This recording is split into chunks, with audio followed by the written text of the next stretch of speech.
Hey there viewers, March and Hope here. In this video I'll be explaining my recent Sailor Moon fan project, Senshi Royals.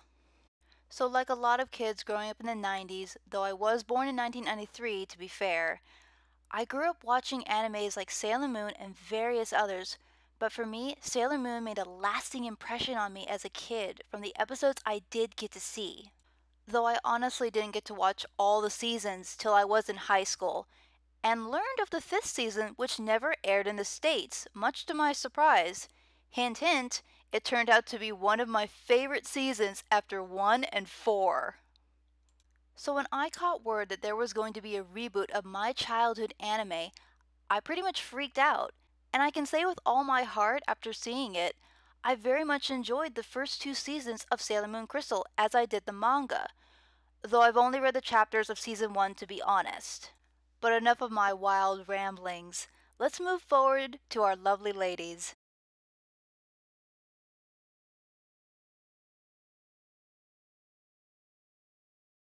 Starting off with Queen Serenity herself, most of her inspiration is from both the manga and the animes. From Crystal, I decided to give her hair an ivory silver color, much like Princess Serenity from the official artwork of the manga. I chose to go with a purple scheme of colors since she's often depicted in a lot of fan art with those said colors, while her hair often gets the same treatment due to its lilac color in the original anime. My favorite part of the queen has to be her large bows, as it really does give her the impression of being a fairy. She is my favorite out of the whole group, with maybe Saturn and Neptune coming in at second and third. By the way, here's a fun little tidbit for you all. Have you ever looked closely at the Queen's crescent moon marking in any official artwork from the manga? You may notice something. There are strings connected to it with small beads, hinting that the marking is a simple tiara, though I'm not 100% sure on this.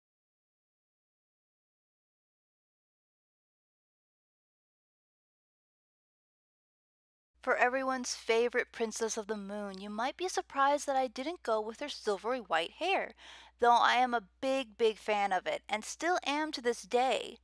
Yet, after seeing her depiction in Sailor Moon Crystal, with soft yellow hair compared to the bright yellow she had in the original anime, I knew it was the best option to go with, and I honestly couldn't be happier. Not to mention, having her hair the soft yellow, it does tie in quite nicely to the gold ornaments that she already wears currently on her outfit. Though, if I had the chance to be honest, I'd probably go back to redraw her dress just a bit to give her more shape like the queen. But maybe I'll do that for Neo Queen Serenity whenever I get around to sketching her.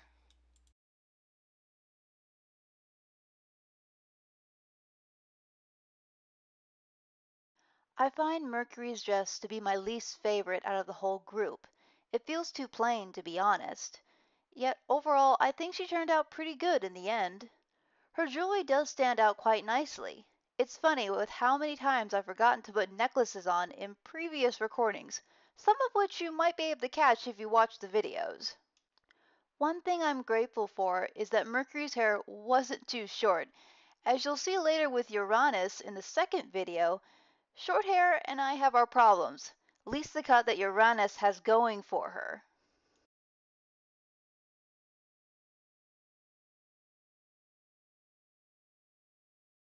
Mars was definitely my second favorite to color, after Queen Serenity, as I adore the style of her dress along with the shades of red and pink that I had to work with.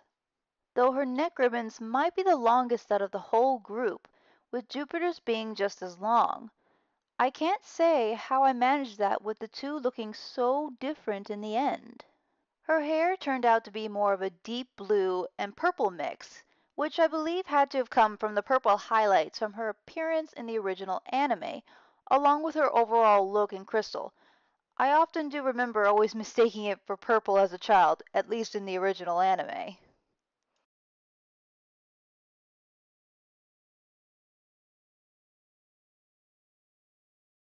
With Jupiter, it's pretty easy to see how different she looks when compared to the last four, with her head being much bigger along with a different eye shape.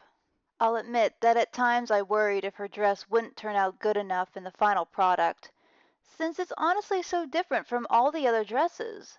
I'm still loving all the shades of green, along with the magenta that pops out beautifully against her. I adore both her and the change that came with her to my style.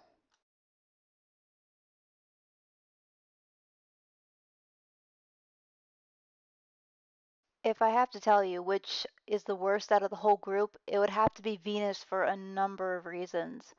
She feels small when compared to Jupiter, along with her head being way too round for my tastes. I think the drawing says enough on how it looks. I really didn't get a lot of time to focus on her due to my job. The hassles of real life, I tell ya. Though it was interesting to work with all that yellow compared to the former princesses, since it's hard to find nice shades of yellow without making it look brown. So I'll admit, it was some pretty good practice for me in the end. Well, that's a wrap for Act 1, everyone. Thanks so much for tuning in. If you have any questions for me, feel free to leave them down below. I'd love to hear your opinions on each piece. And by the way, tell me, which piece was your favorite? Don't forget to hit that subscribe button for more content. I hope to see you all in Act 2. Catch you later.